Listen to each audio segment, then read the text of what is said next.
Hey, this is Nalestar. Today I'm going to take you through my creation process of my remix of The Green by Mago. So let's start with my processing of the vocal chops. These are like entirely different than how things ended up, but I really wanted to show how I do basically all these vocoder-ish vocal processing things. I wasn't 100% happy with the tone of the voice, how it's said like The Green and etc. So I pulled out the native instruments form and I imported this vocal slice chop thing that I created earlier, and yeah, this is how I made it basically.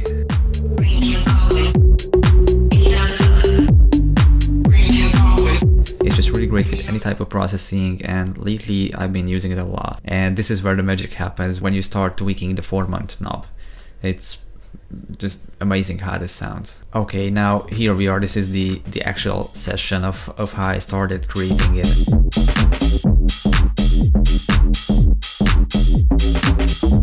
As you can see, I already have this vocal chop, so this is why I think it was like important to show how I made it. If it wasn't for this, it wouldn't have inspired me to come up with this bassline melody, which then wouldn't inspire me to replace the sound. These things will all add up into the process of how I made this, even though I started with an entirely different project.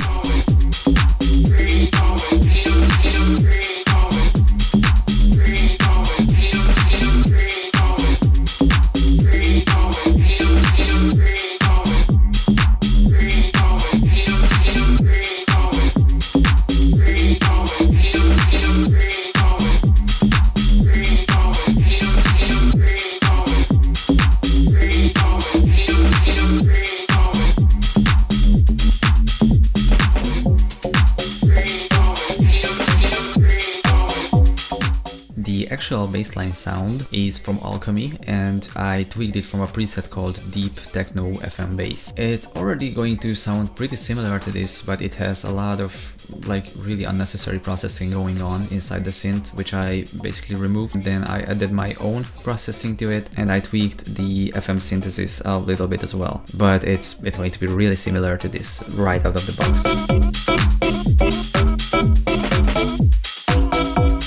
I experimented a lot with these a cappella sounds. Like so my idea with going through this project was like I wanted to make something that's classic but also very modern in a way. But yeah, eventually it really just wasn't good. So for the sake of being new, it's just not worth sacrificing the whole project in general. To me at least, it does not worth it. I obviously will skip through a lot of things, but if something's not clear, please leave me a comment down below and I'll try to answer like any questions you might have about basically anything. And this is what I like to add to the spaces lately. I will export a short note or like whatever feel like will sound good when it's reversed. I will time shift it a little to make it longer. I reverse the sample and then I cut it to fit the exact space.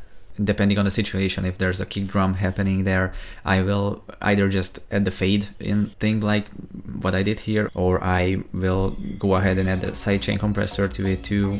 It really just depends on the actual situation.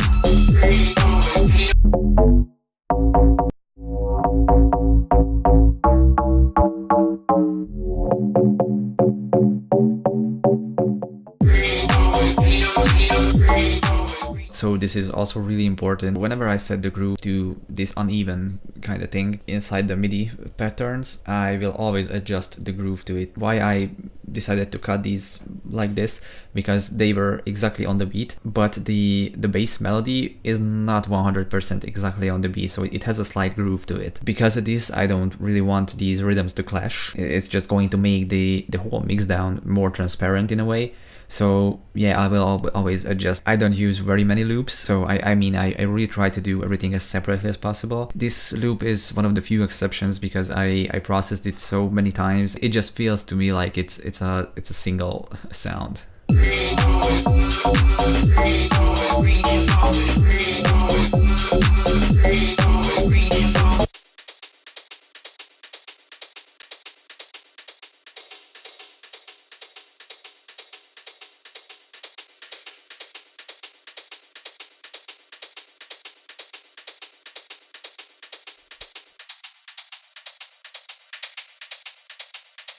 Even though I already had this vocal chop kind of thing, I tried out a lot of other things with it to make it sound like really how I wanted and how it felt like perfect to me in a way.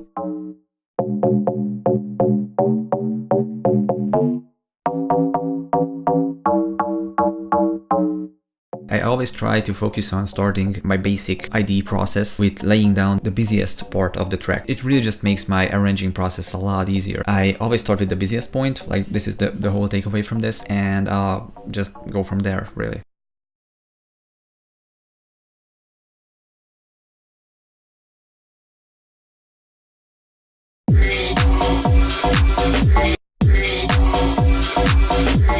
I added these atmospheric elements to give a variation to the second part of the drop section. In this draft here, they are a little bit too loud, obviously. The already exported audio is a violin, it's from Nexus, I believe. The other one is also from Nexus, it's a detuned lead, basically. It's like really nothing special, it's just pitched up.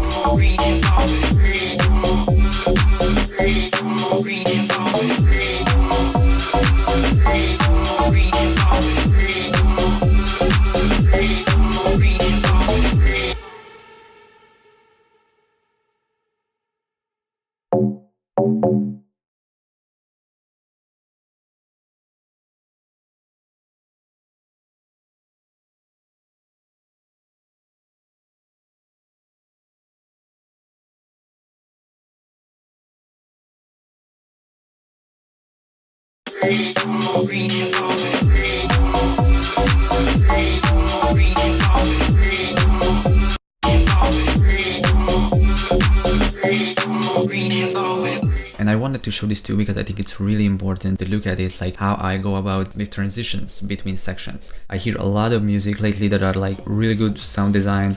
They have really good like melodically, from a songwriter point of view, they are like really good, but then the transitions are just not there. And this is what I wanted to show here, is that I take a lot of time perfecting and smoothing up all the transitions that I have, because I really believe that this is what makes the difference, both in the short term with just one track, and both in the long run with your whole reputation of like being able to produce a lot of good tracks. Smoothing up and creating as liquid transitions as possible is, to me at least, is the single most important thing. Now obviously it's going to help if the sound design is also on point and if the melodies are correct and there's no clashing in the mixing and stuff like that, but really I always try to keep an eye out on the transitions. Now black, the green.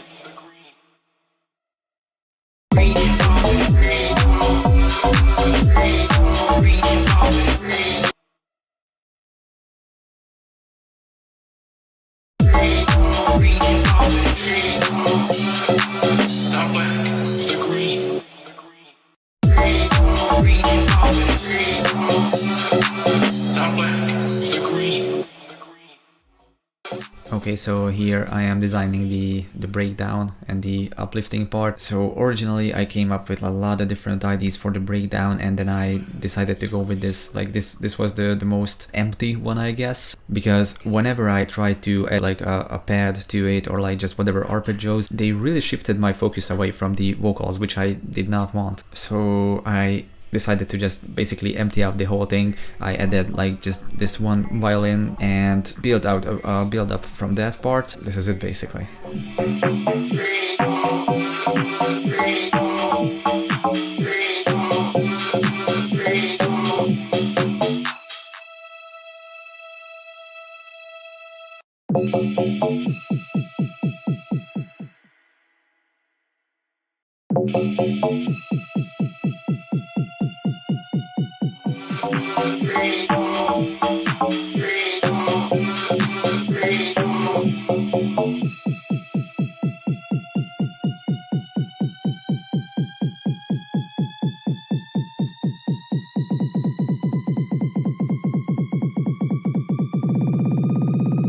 And here in this part again, I'm working on the transition. This is like what I spend the most time on, really. I firmly believe in this. I think this is what makes or breaks a track.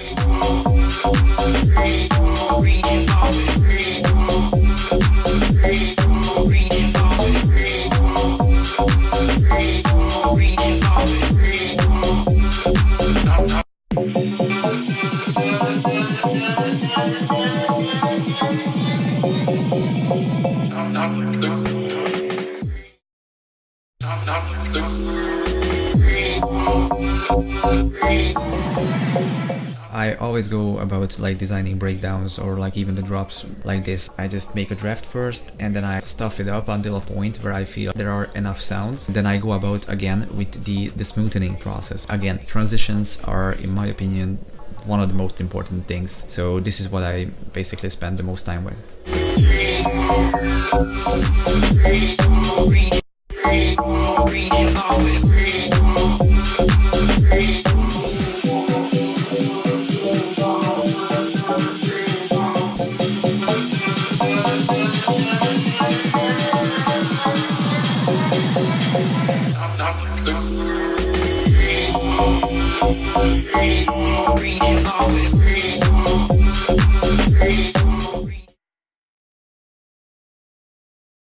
The green.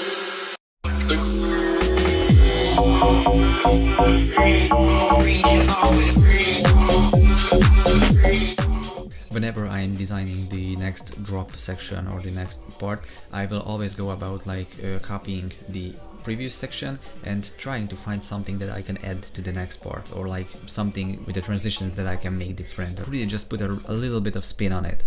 And because I don't believe in overstuffing a project, so if the first part doesn't have very many sounds going on, then adding some new atmospheric elements or like adding some other layers to the next drop part, that could work obviously. But like usually I believe in just adding a slight spin to the next one without it being boring, but also I don't want something entirely different. This is just still one thing.